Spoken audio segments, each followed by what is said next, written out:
Assalamualaikum warahmatullahi wabarakatuh. Hai, nama saya Muhammad Nur Faizi Aufa, mahasiswa jurusan Komunikasi dan Penyiaran Islam. Video kali ini saya buat untuk memenuhi tugas mata kuliah hadis, dan kita akan membahas hadis tentang larangan meminta-minta. An Hakimin ibni Hizam radhiyallahu anhu, qala Rasulullah sallallahu alaihi wasallam, al yadul ulya khairum min yadis sufla, wa bada biman ta'ulu wa khairus sadaqah an zuhri ginni, wa man yasta'fif yu'ifahullahu, wa man yastaghni yughnihillahu. Dari Hakim bin Hizam radhiyallahu anhu berkata, Rasulullah sallallahu alaihi wasallam bersabda, tangan yang di atas lebih baik daripada tangan yang di bawah, dan dahulukanlah orang-orang yang menjadi tanggunganmu. Sedekah yang paling baik itu dari kekayaan yang berlebihan. Barang siapa yang bersikap iffah, niscaya Allah akan menjaga kehormatan dirinya.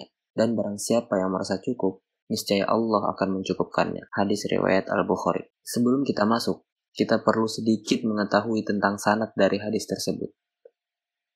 Nama beliau Hakim bin Hizam, salah seorang sahabat Nabi yang sangat disegani. Beliau hidup hingga berusia 120 tahun. Wow. Masa kecil beliau terbilang cukup unik. Beliau lahir di Ka'bah.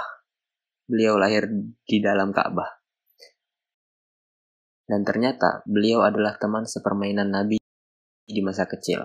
Jadi, Hakim bin Hizam radhiyallahu an ini dari kecil sudah berteman dengan Nabi, bahkan menjadi teman sepermainan. Tapi bukan berarti Hakim bin Hizam radhiyallahu an memeluk Islam di awal-awal. Justru setelah lebih dari 20 tahun Nabi berdakwah, tepatnya sewaktu Fathul Makkah, barulah Hakim bin Hizam radhiyallahu anhu memeluk Islam. Namun akhirnya Hakim bin Hizam radhiyallahu anhu dikenal sebagai orang yang bersungguh-sungguh dalam keislamannya. Beliau bahkan meriwayatkan sekitar 40 hadis, yang 4 diantaranya diriwayatkan oleh Bukhari dan Muslim. Luar biasa. Nah, mari kita breakdown sedikit hadis tadi. Al-yadul ulya khairum min yadis sufla. Tangan yang di atas lebih baik daripada tangan yang di bawah. Tangan yang di atas artinya adalah orang-orang yang memberi. Sedangkan tangan yang di bawah adalah orang yang meminta-minta. Orang yang memberi lebih baik, lebih mulia daripada orang yang meminta-minta. Kemudian juga disebutkan waman yasta'fif yu'ifahullahu waman yastaghni yughnihillahu. Barang siapa yang bersikap iffah itu artinya menjaga kehormatan diri tanpa meminta-minta atau tidak meminta-minta untuk menjaga kehormatan diri. Jadi, orang yang bersikap iffah, orang yang bersikap tidak meminta-minta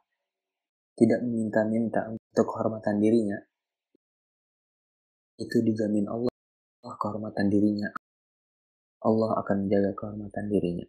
Kemudian barang siapa yang merasa cukup, bersyukur, tidak kufur, niscaya Allah akan mencukupkannya. Allah menjamin akan mencukupkan kehidupannya.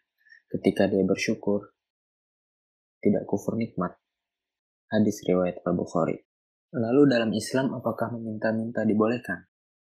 Ada 2 jenis isti'anah atau meminta pertolongan dalam Islam. Yang pertama, isti'anah tafwid. Artinya hanya bergantung kepada Tuhan, hanya meminta pertolongan kepada Allah. Tidak bergantung kepada teman, saudara, ataupun orang lain. Lalu kemudian yang kedua adalah isti'anah musyarakah.